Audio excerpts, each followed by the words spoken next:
Sierra de Historias, con Alberto Garín. Si algo caracteriza la arquitectura romana son sus soluciones ingenieriles. Al lado de construcciones más tradicionales, como los templos, es indudable que hay una serie de edificios, algunos dedicados a los espectáculos, los teatros, los anfiteatros, los circos, pero otros claramente con una función muy práctica, muy de ingeniero. Los puentes, los acueductos e incluso los faros que situaron en las costas para proteger a los barcos que navegaban por los mares. Pero es posible que hubiera otro tipo de obras de ingeniería totalmente inesperadas y que, a pesar de todo, los romanos, en su generalidad y en su dominio de la ingeniería, llevaron a cabo. Quizás fueron capaces de construir, por ejemplo, un faro en mitad del desierto. La arquitectura más antigua conservada en la ciudad de Roma no es ni un palacio ni un templo. Es la cloaca máxima, el alcantarillado que comenzó a construirse en el siglo VI a.C. para drenar las aguas sucias de la ciudad. Que sea la cloaca máxima quien ostente ese récord de longevidad nos cuenta dos cosas muy interesantes de los antiguos romanos: su preocupación por la higiene y su buen hacer como ingenieros. Con todo, no deja de llamar la atención el hecho de que sea el alcantarillado y no las tuberías de agua limpia lo más antiguo conservado. Prueba de que en esos momentos iniciales aún no contaban con acueductos, pues podían aprovechar las aguas tanto del río Tíber como de los manantiales o los pozos del entorno. Pero para el siglo IV a.C., el crecimiento de la población hizo aumentar el consumo de agua, y fue necesario ir a buscarlo más allá de los muros de la ciudad. Fue así como se construyó el primer acueducto de Roma, el Aqua Appia, a finales de ese siglo IV a.C. Hemos de ser cuidadosos a la hora de entender cómo se construían los acueductos romanos. La mayor parte de las cañerías o eran subterráneas, como los grandes túneles de Gádara en Jordania de más de un centenar de kilómetros, o sencillamente superficiales, como el que se puede observar a la entrada de Segóbriga, en Cuenca. Es decir, lo más inhabitual era ver el acueducto sobre arquerías, como ocurre en Segovia, una solución que era utilizada solo en situaciones muy especiales donde no era posible aprovechar la propia inclinación del terreno y donde además esa construcción monumental era aprovechada para la propia publicidad del gobernante que ordenaba levantar el acueducto. Por ejemplo, en el caso de Segovia, el emperador Trajano a comienzos del siglo II. Para la propia ciudad de Roma, se considera que solo algo más del 10% de los acueductos estaban sobre arquerías. Esa relativa invisibilidad de la ingeniería romana es aún más notable en el caso de las calzadas romanas. Nos hemos acostumbrado a imaginar las calzadas como caminos de gran anchura, bien empedrados, que además, en el momento de salvar un valle, podían contar con un puente. Es cierto que en las cercanías de las grandes ciudades y cuando cruzaban estas, la calzada podía estar empedrada, como ocurre con la Vía Appia, la más antigua de Roma que iba hacia el sur de Italia. Y por supuesto, si era necesario vadear un río, se podía construir un puente, algunos de los cuales aún subsisten hasta hoy, como el Puente Viejo de Salamanca, que todavía conserva 14 arcos de época romana.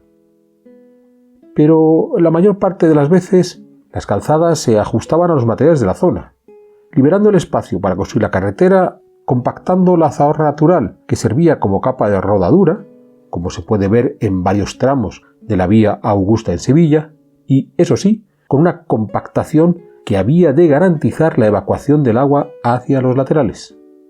En ocasiones incluso se picaba la roca madre, abriendo unas ranuras alargadas para garantizar las rodaduras de los carros sin que estos resbalasen. Tanto las obras hidráulicas como las calzadas y los puentes derivaban de la tradición etrusca.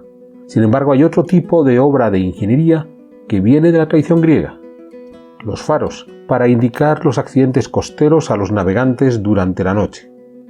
Es muy posible que en su origen, antes de concebir los faros, los marinos se fijaban en una serie de hitos naturales, montes, cabos, que fueron siendo ornamentados con edificios significativos que permitían que no hubiera duda de que el lugar que el navegante estaba viendo era el que buscaba.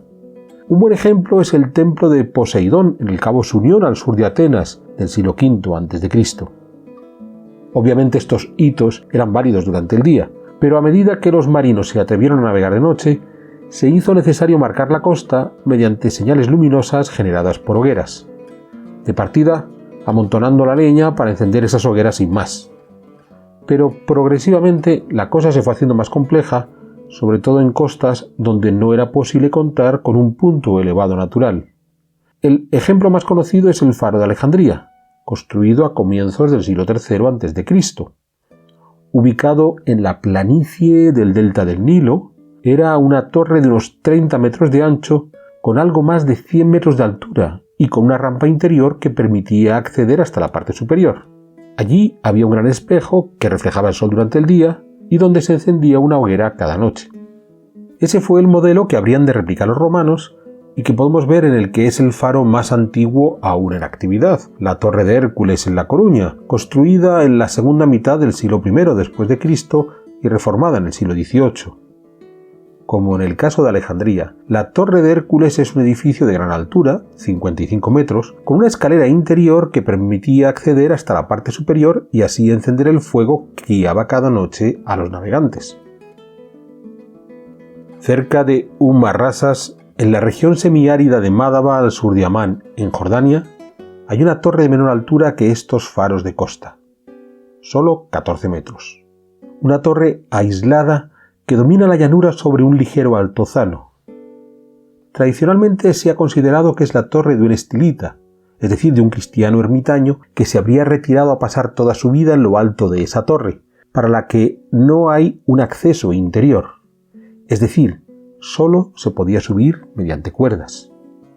Pero alrededor de la torre encontramos varias cisternas subterráneas y un edificio cuadrado de 2 plantas. Todo, la torre, las cisternas, el edificio cuadrado, está construido en un aparejo de sillares muy regulares de la caliza local y parecen ser contemporáneos entre ellos y en cualquier caso anteriores a la vecina iglesia, arruinada, levantada con un aparejo más irregular y que ya podría ser de los siglos V o VI. Rasas formaba parte del Limes Arabicus, la frontera concebida por los romanos para proteger el territorio que quedaba entre el Mediterráneo y el desierto arábigo, en esencia lo que hoy es el Líbano, Israel, Palestina y las áreas de Damasco en Siria y Amán en Jordania. En el norte de este limes encontramos la Decápolis, esa región formada por 10 grandes ciudades que controlaban el tránsito entre el Mediterráneo y Oriente, un tránsito que cruzaba por Galilea o por el Valle del Jordán. Entre estas 10 ciudades está el propio Damasco, Gerasa, Escitópolis, hoy Bet-Shean, o Amán, entonces conocido como Filadelfia. Justo al sur de la Decápolis, ya enfrentado al desierto, a unos 70 kilómetros al sur de Amán, está Rasas. Sabemos que Diocleciano, a finales del siglo III, reorganizó esta parte del Limes Arabicus tras la guerra de Palmira que había concluido en el 273, tanto para evitar futuras revueltas de los palmiranos como, sobre todo, para hacer frente a los asaltos provocados por los bárbaros del desierto, las tribus de árabes que por allí se movían. Es posible que en ese momento se levantase la torre, el edificio cuadrado y las cisternas a modo de campamento militar y como lugar donde avituallarse de agua. ¿Qué sentido tendría entonces esa torre que no parece tener una verdadera función militar?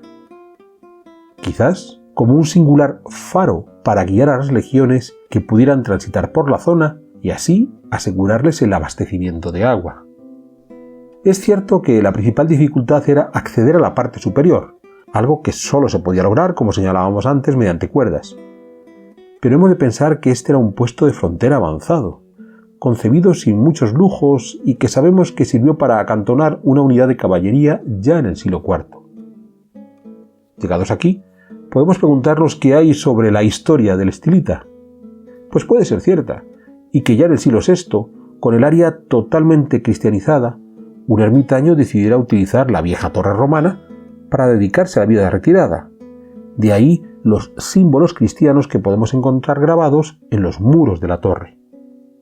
Pero más allá de ese uso posterior, lo más interesante es que, y esta es nuestra teoría, los romanos se trajeron a un desierto interior el concepto de faro, entendido como torre guía, en este caso no para señalizar el camino a los navegantes, sino la aguada a los legionarios que se movían en aquel árido extremo del Imperio Romano.